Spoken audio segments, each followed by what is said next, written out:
தினம்தோறும் விளக்கேற்ற நல்ல எண்ணெய் இதயம் நல்லெண்ணெய். இல்ல இது மிகவும் துரதிர்ஷ்டவசமான ஒரு சம்பவம். இதற்கு தமிழக வெற்றி கழகமும் தமிழ்நாடு அரசும் பொறுப்பேற்க வேண்டும். அதுல எந்த மாற்று கருத்துமே இல்ல.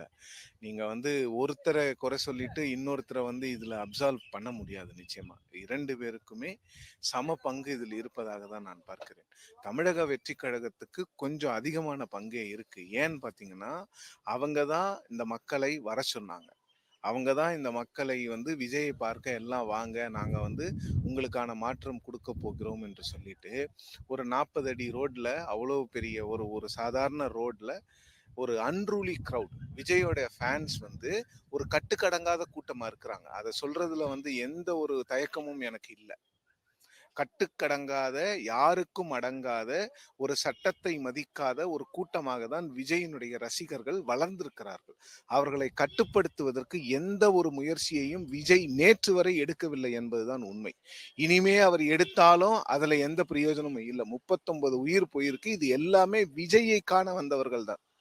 விஜய்க்கு ஓட்டு போடுறாங்களோ இல்லையோ, விஜய் அப்படிங்கிற உச்ச நட்சத்திரத்தை, அவரை ஒரு முறையாவது பார்ப்போமா அப்படின்னு வந்தவங்க தான். ஆனா அவர்களுக்கு ஒரு இறுதி அஞ்சலி செலுத்துவதற்கு கூட தாவேகாவிலிருந்து ஒருவர் கூட இங்கு வரவில்லை.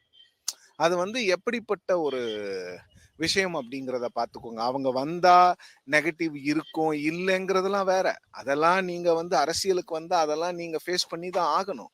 ஃபேஸ் பண்ணாத இதெல்லாம் பண்ணிட்டு இருக்கிறது ரொம்ப நியாயமா படல.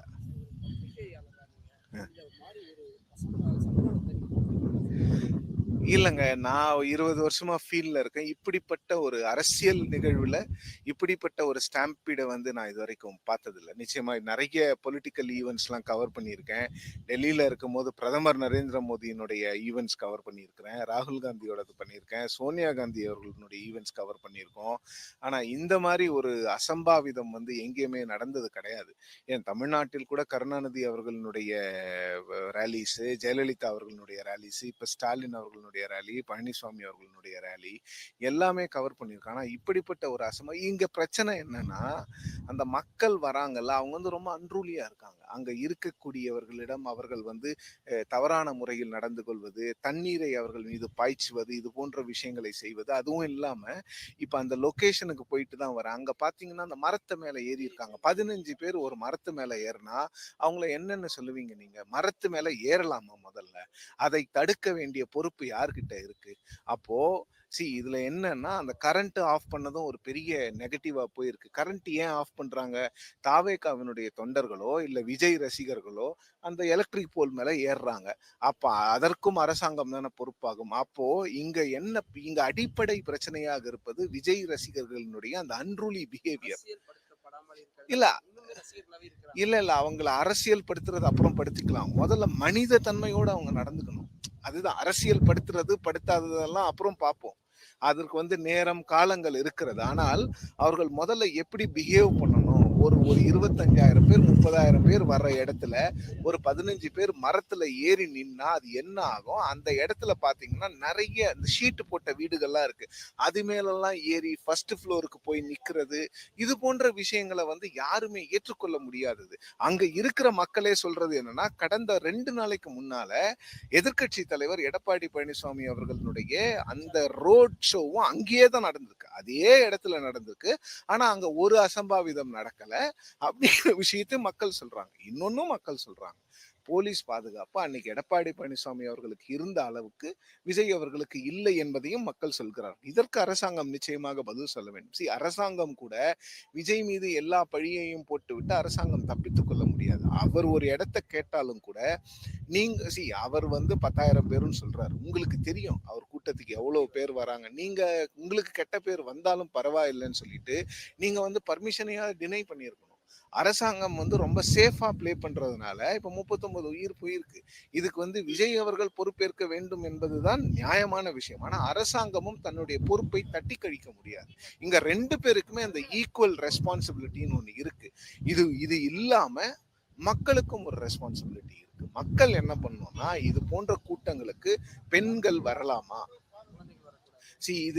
இதுல உடனே பெண்கள் ஏன் வரக்கூடாது, பெண் உரிமை ஆண் உரிமை பிரச்சனை இல்லை. இது ஒரு கட்டுக்கடங்காமல் இருக்கக்கூடிய ஒரு இடத்துல கொஞ்சம் வல்னரபிளா இருக்கக்கூடிய பீப்புள் வந்து வரக்கூடாது. அதுவும் கர்ப்பிணிகள் வர்றது, குழந்தைகளை கொண்டு வருவது, அந்த இடத்துல போய் பார்த்தீங்கன்னா சின்ன சின்ன குட்டி பசங்களோட செருப்பெல்லாம் கிடக்குங்க. பார்க்கறதுக்கு அவ்வளோ கஷ்டமா இருக்கு. அந்த இடம் முழுக்க செருப்புகள் அப்படியே வந்து பிஞ்சு போய் நிறைந்து கிடக்கிறது. ஒரு ஒரு கிட்டத்தட்ட பார்த்தீங்கன்னா ஒரு ஒரு 2000 3000 பேராவது தங்களுடைய செருப்புகளை விட்டு விட்டு ஓடி இருக்கிறார்கள் தங்களுடைய உயிர்களை காப்பாற்றிக் கொள்ள. இதற்கெல்லாம் யார் பதில் சொல்வது? அரசாங்கமும் பதில் சொல்ல வேண்டும். விஜய் அவர்கள் வந்து வீட்டில் உட்காந்துக்கிட்டு அவர் வந்து 20 லட்சம் கொடுக்குறேங்கிறது ஓகே, அந்த ஃபேமிலிக்கு அது நிச்சயமா ஹெல்ப்ஃபுல்லா இருக்கும். ஆனால் அதே விஜய் அவர்கள் அந்த மக்களோடு வந்து தோளோடு தோளாக நின்று உங்களோடு நான் இருக்கிறேன்னு சொல்லியிருந்தா அந்த மக்களுக்கு அது ஆத்ம திருப்தியாக இருந்திருக்கும். விஜய் வர முடியலன்னாலும் அவருடைய 2ஆம் கட்ட தலைவர்கள் எங்கே போனார்கள்? ஆதவ் அர்ஜுனா எங்கே? சிடிஆர் நிர்மல்குமார் எங்கே? அருண்ராஜன் ஒருத்தர் ஐஆர்எஸ்ல இருந்து வந்து சேர்ந்திருக்கிறாரு, அவர் எங்க? இவங்க எல்லாம் மதுரை மாநாட்டுல வீரவசனம் பேசியவர். இவங்க எல்லாம் எங்க போயிருக்காங்க? இப்போ புஷி ஆனந்த் எங்க போயிருக்காரு? 15 வருஷமா விஜயோட இருக்கிறேன் மேடைக்கு மேடைக்கு பேசுறாருல, அவர்கள் இங்கு வர வேண்டியது தானே. இதெல்லாம் யார் கேட்பது? இல்லங்க, இது வந்து ஒரு இமோஷனலா பேசுறது இல்ல. இங்க இருக்கக்கூடிய சிச்சுவேஷன்ல இருந்து பேசுறது. நீங்க வந்து உங்களுடைய கடமையில இருந்து தவறீங்க. விஜய் வர முடியல, அவர் வந்தா ஸ்டாம்பீட் நடக்கும்ங்கிறத ஒத்துக்கிட்டாலும் கூட, நீங்க 2ஆம் கட்ட தலைவர்கள் என்ன பண்றீங்க? நேத்து ராத்திரியில இருந்து எங்க இருக்கீங்க? யாருமே எங்க இருக்கீங்கன்னு தெரிய மாட்டேங்குது. இங்க நீங்கள் குறை சொன்ன அதே கட்சிகள் தான் இங்க வந்திருக்கிறது. முதலமைச்சர் வந்திருக்கிறார், எதிர்க்கட்சி தலைவர் வந்திருக்கிறார், முன்னாள் முதலமைச்சர் வந்திருக்கிறார், திரு சீமான் வந்திருக்கிறார், எல்லாமே வந்திருக்கிறாங்க. பிஜேபி எல்லாருமே வந்திருக்காங்க, தாவேகாவை தவிர. ஆனால் கூட்டம் நடந்தது யாருக்காக? தாவேகாவுக்காக. நன்றி.